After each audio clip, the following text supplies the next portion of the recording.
What's up? Welcome to the YA podcast. I'm in the driver's seat today. My name is Lorenzo Baylor, and we have always Ryan Keaton. What's going on, Ryan? Man, we are here. It's just another great day. We've been recording these episodes for a while now, and I hope you've enjoyed some of the guests that we've had this season. Bob Goff, Scott Dawson, Sean Pillay, and his youth director, Tim. So it's just so much great content. So if you haven't, go back and listen to some of the conversations we had. But today we're here and we just want to chat and we want to talk about some things that may be concerning you as a young adult. There's so much going on, there's so much heaviness, that can be associated with life, and good things that could be associated with life. But we just want to talk about the life of a young adult and see if we can't, try to maybe answer some questions that you may have, or things that you've been thinking about. Ryan, you're a young adult. I'm a young adult. You're, in a semi new season of life. You got a little baby girl now. Yep. And you just did some add-ons to your home, so just walking through a lot of transition. I'm going through some transition with places to live and maybe potentially moving and just having life kind of thrown at you at one time. So like, I don't know, like I want to know, like, how do you navigate those seasons where just transition or just things are thrown at you at one time? What do you think around it? Like, how do you kind of wrap your mind around decision making and just walking through that process, you think? Yeah, and I mean, that's so hard, and that's what I'm excited to kind of dive in today, because whether, like Lorenzo said, you are a young adult and you're trying to make those decisions, or you're in a church and you're trying to engage young adults, the reality is difficulty is all around. That's right. And so you're either ministering to someone in a difficult season, or you're trying to minister while you're in a difficult season as well. Yeah. And both sides of that coin is hard. And so for me, like, it really boils down to the people that you have around you and the voices you have speaking into you in times of difficulty and transition, because what you have pouring into you is so important. And so if you have bad voices pouring into you and you're going through difficulty, it's just piling on, right? And you can't see hope if you don't have people. And so yeah, I mean, like you said, the last year has been awesome because I have a little girl, but with that comes craziness, right? Of like being a new parent. And I know I'm not the first person to ever have a kid, but you can only have stuff that you learn by doing it yourself. And so you can be told your life is going to change, but until you're there and you have a little human being sitting across from you that you have to try to keep alive, I mean, you just don't understand. That's right. And, but yeah, people, man, my church family, people have been so good to me of just walking alongside. Yeah. And so, encouraging churches to do that, because there's so many young adults out there who don't have that community pouring into them. Yeah. How, well, first of all, before I ask another question, you're only as good as the people you have around you, like, and I was just having this conversation the other day about the importance of community, just listening to some stories about people who are just dealing with all kinds of things, loneliness, and a lot of the root of that is them feeling like they don't have people to go to support them. And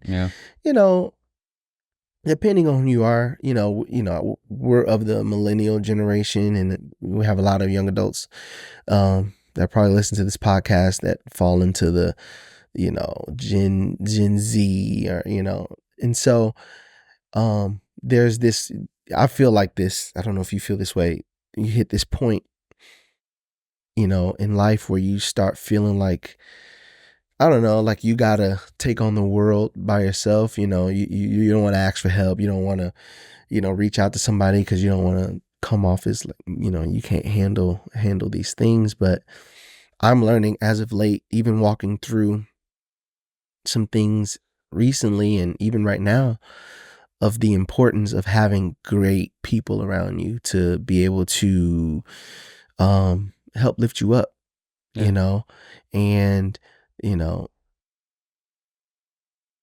and knowing like, okay, I don't necessarily, there's some things that you want to have in place, as an adult, but at the same time, nobody is in control when life happens. Sure. Nobody, knows when it's going to come, smack you across the face, That's so true. Yeah. Yeah. And, whether it just be a normal life occurrence of difficulty, like trying to figure out a school you're going to go to, or picking out your profession, or like you're walking through right now trying to find a place to live with a roommate moving out. Trying to figure out, can I afford to do this thing by myself and rent a home, or, all of the things that's pretty normal in the life. I mean, most young adults walk through those same things, and there's probably somebody listening right now who is either in that season, right, of trying to figure out school or career or relationships or homes, or there's the other things that is, people let you down or betray you, or, somebody dies. Like at the recording of this, I'm in between my aunt passing and us having her funeral, and that's a difficult life season, right? Yeah. And even though it was somewhat expected, it's still hard. And so there have been people who have stepped alongside. But then there's kind of the outlier things, right, of like infertility, which is rising among young adults, and all of these things. And if you don't, like you said, have that community, but also if the community you're supposed to turn to isn't there like they need to. And so I know some of the most out-of-pocket comments I've ever had to me were from people who claim to be believers. Wow. And so it's like, it's either they're harsh and maybe they didn't mean to be, but like the things they said came to, like, I at least like, and of course you can say, well, we just live in a world who is trying to be offended by something. While that may be true to a degree, we also need to be compassionate in the words that we use when we're communicating to people, that even if we've not walked through that difficult season, it doesn't mean that it's not a legitimate season or struggle they're going through. For sure. And so, if you're trying to be that community for somebody, like just being really careful. And I think one way that we run into that so many times, at least like ministering to somebody, is just spouting out cliches. Rather than truly like caring about that person and being compassionate. Absolutely. Have you ever heard that? If somebody ever said a cliche to you that was just like, I've heard that a lot, but that's not super helpful, right? Yeah. Like, honestly, this is going to sound horrible, for the context of this podcast, but sometimes the last thing I want to hear is I'm praying for you. Sure. Which is nice, and I get the sentiment, but sometimes I feel like people can say it generically as like a 100%. As like a dismissive, or like they don't really know what to say. So it's almost a sign off as to like, we're going to end this conversation, so I'm going to tell you I'm praying for you so that we can end it and we can move on, and I can feel better about myself. Now, if you legit stood there and prayed with me, now that's a whole nother thing. Yeah. But not in like a dismissive, uncomfortable, I want to change the subject type of situation. Now, I'm guilty of it. I'm sure everybody's guilty of that, because it's a default. But trying to, snap out of that default to really connect with someone.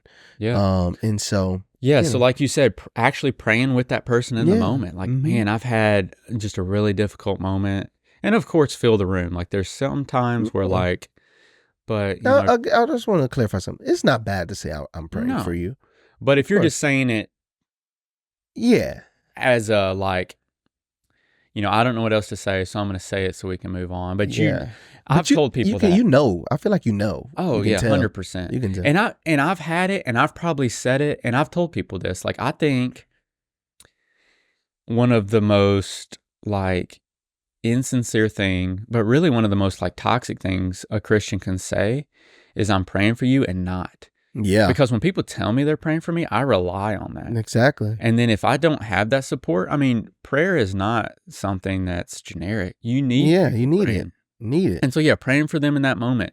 Or like, one thing I've tried to do is if somebody tells me about something, I'm like, I have a horrible memory, even though I don't want to. Yeah. Like, put it in your notes tab or something, or set yourself a calendar reminder. Yeah. To like follow back up with that person and say, hey, you said you needed prayer. Ask them specifically, like, hey, I want to pray for you. Mm-hmm. What are some things I can be praying for specifically? Yeah. Because even if it's a loss or whatever, there may be other details about the situation you don't know about that they're probably not going to share, but they may need true prayer about that. Yeah. And so that's just an easy way of like, hey, I want to pray for you in this season. Mm-hmm. What is something specific? Yeah. And maybe they can come up with it, maybe not, but that at least seems a little more sincere to me than just, like you said, that generic. Another one, again, you don't want to make it sound bad, but like, somebody's telling you that God has a plan. Oh, well, God has a plan through this. Yeah. Like, thank you. Of course. But currently, like, I kind of hate his plan. Yeah. And I mean, again, you don't want to be bad about it, but like, so you're telling me his plan was like for my aunt to die? Like that's kind of sucks a little bit. And that's not very comforting in this moment. Right. And so like walking through, like maybe even acknowledging that, like maybe you don't see what God's doing right now, but like, God's with you in this moment, rather than just generically saying, hey, God's got a plan, or, God gives his strongest soldiers his toughest assignments. Like, what does that really do for me in this moment? Not a whole lot, right? Like, I don't even know how biblical that statement is, but it's not super helpful in my current situation. Somebody throwing out a proverb. That is really not even like, like a proverb that's reality is, and I can't quote it for you, like the exact reference, but it says that a friend close by is better than a brother far away. Yeah. Which is a reality, and it's not cliche, of like the ministry of presence. Absolutely. And so like in that moment, in a time of difficulty, if you don't know what to say, don't feel like you have to, but just be there. Just being there. The ministry of presence is way better than like, because even if you say the most profound thing ever, maybe the most profound thing you've ever said, honestly, in the grief of the moment, that person probably can't even process how good of the advice that is. Yeah. But they know that you're there. Yeah. Like you look around, you don't remember the words, but you remember the people. Exactly. You remember the people who were close by you. Like I remember, and that proverb has really stuck out to me because I experienced it. I went through a really difficult season in college, a really difficult situation. And the closest people to me physically weren't around in that moment. Wow. Like in the moment that I was like really in some personal crisis, but there was a guy who was, and we really weren't even that close. But when he told me like, hey, if you need something, text me. And I genuinely felt that. And so he sat with me at Waffle House at like midnight, and I knew he had family. I knew he was like missing sleep and was going to have to get up early the next morning, but like he was there. Wow. And it was just for that moment, and I really needed him. And so like just the ministry of presence, right? But it's not a cliche. Like that's not a cliche. Like that's truly living life. But the reality is, and we have to juggle this as believers, but then also like this is way farther than a ministry, right? Yeah. This is way farther than a young adult ministry or even your church ministry. This is, I think genuine Christian fellowship is it's going to take some sacrifice, right? Like if we're truly going to live life with people, it's going to get messy, and it's going to mean we may have to sacrifice some time with our family at times. Again, you have to set up boundaries. You can't do it every day, but crisis and difficulty usually doesn't happen every day. And you know, some people live in crisis. And so I've lived in that. There's been some people that it's like their hair is always on fire, right? And you have to know those moments. But there's some people who genuinely in a season, they just need you to take extra time and reach out to them. But the cliche is they never hit that moment. Exactly. Asking like, are you okay? Like I've had people like, hey, how you doing? You okay? And again, that's just a Southern greeting, I think. But it's like, no, I'm not okay. And I think that our culture is leaning more into that being okay, not being okay in that moment. Like, of course, that's not the end answer. Yeah. But like, it's okay to sit in grief or difficulty for a moment. Yeah. And are you ready to handle if they say they're not okay? Like, asking that question and not necessarily being prepared to be there, like you said, can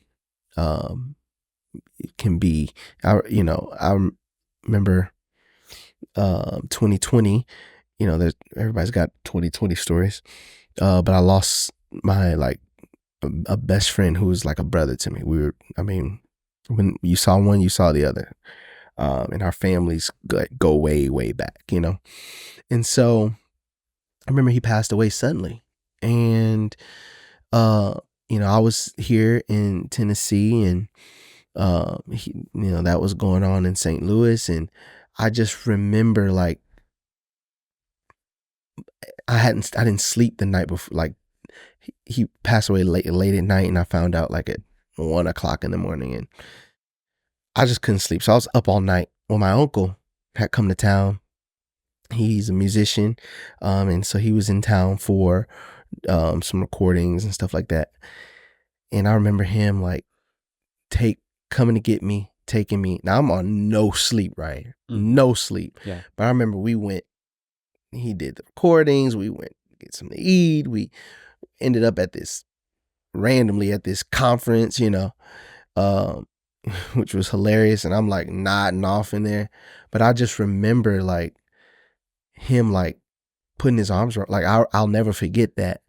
And when I was in a low place, he made sure okay, I'm gonna make sure you're taken care of. And it just so happened he was just there, because otherwise I probably would have had to kind of sit with that alone. But it was good that I didn't have to, And so you're 100% right. The presence of somebody far outweighs anything that they could say, because I don't even remember that day of us necessarily talking about him that much. Maybe a little. Yeah. But we made ourselves busy. And there can be some discussion about, should you do that? Is it best to talk about it, blah, blah, blah.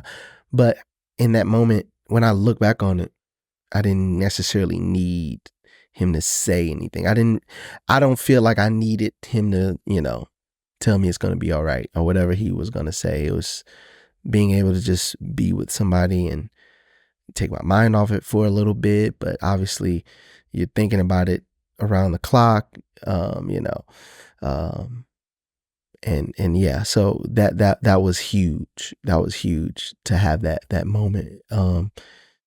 And switching gears, even the question of young adults we're entering, we're parents now, and that comes with its own set of challenges of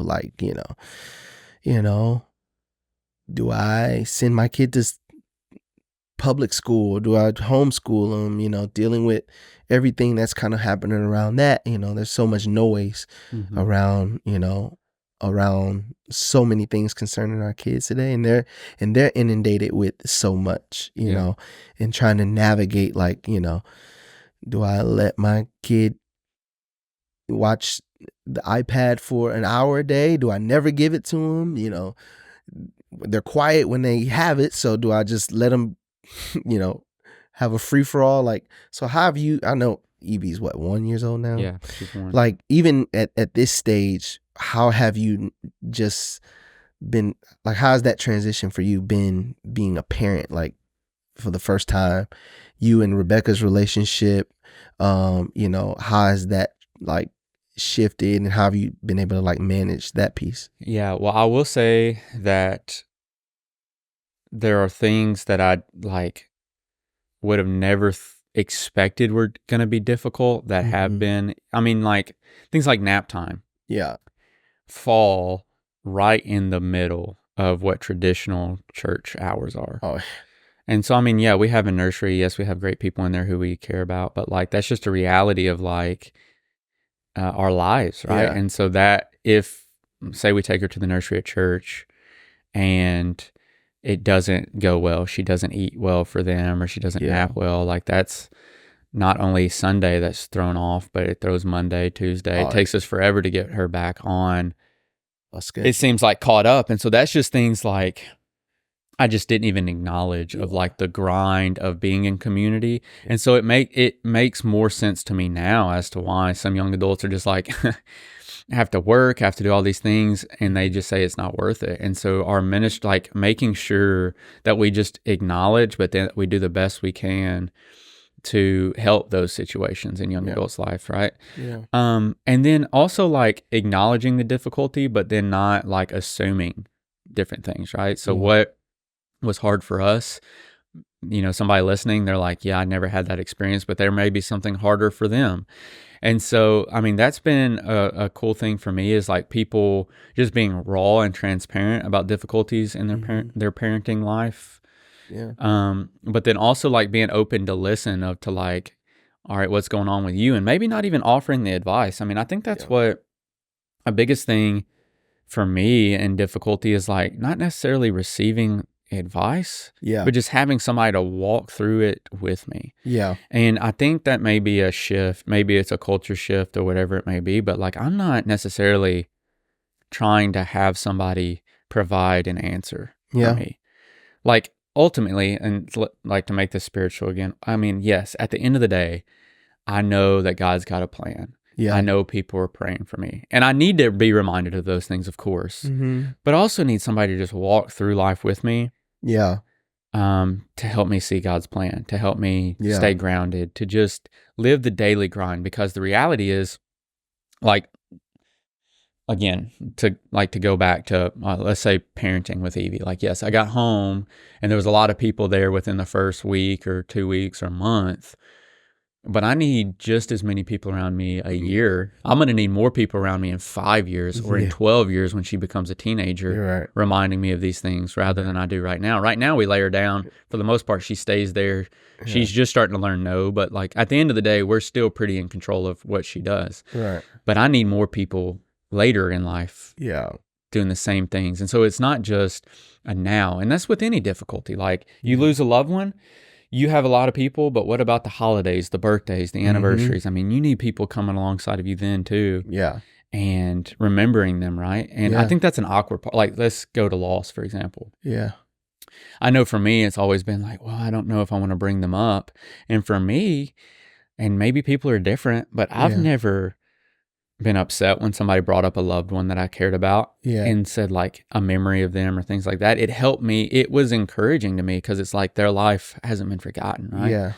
And so there's some people who their grieving style is avoidance and they don't want to talk about it. But just remembering those things, right? Yeah. And living life with people, walking through that.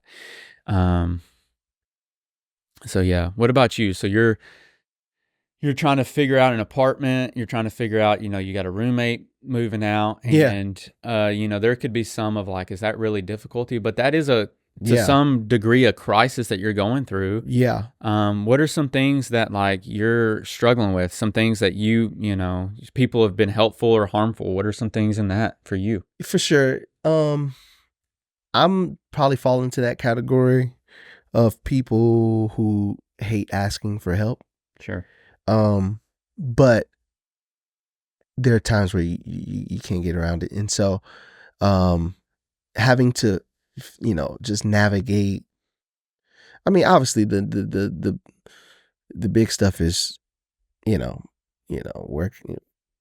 what can you afford and all that. So that's, I feel like that's a given. So that is a part of it, but just even timing of planning for not just the now. I could find something that will suit me now, but trying to plan for the future, because there are goals that I have that I want to see kind of followed through on. And so having a situation where things are happening suddenly can make you feel like it's your tail spinning when you just, if you reach out and I feel like the big theme of what we're talking about today is the importance of community, just having people that will kind of stable you mentally. Sure. And help help you find something that is workable, or help you find a solution. You know, even I'll take it here. Even in, you're married, with a kid. I'm single, no kids. So it's easy for me to kind of just pick up and, sure. So I don't have that burden, but at the same time, those are now things that I'm thinking about. Like, Sure. okay, I want to be able to, set my life up in a way where I could transition into something else, Yeah. Because don't want to get locked in too long. Yeah. Do you get an apartment closer to church and your friends, or closer to work? And you're trying to figure all that out. And then moving, right? Like, all right, moving's a pain. Yeah, and you don't want to necessarily ask people, but I mean, how helpful would it be if somebody was like, look, for real, when you get ready to move, I can't help you find an apartment, but I have a truck and a trailer. Yeah. Just call me when you're ready. Just call me when it's time to go. Like, it would be huge. Real practical, easy stuff, right? Yeah. That's just one less thing you have to worry about. When you get moved, somebody Venmoing you, saying, hey, I know the pots and pans are probably still packed. Yeah. DoorDash is on me, right? Like, that's beautiful. It'd be awesome. Yeah.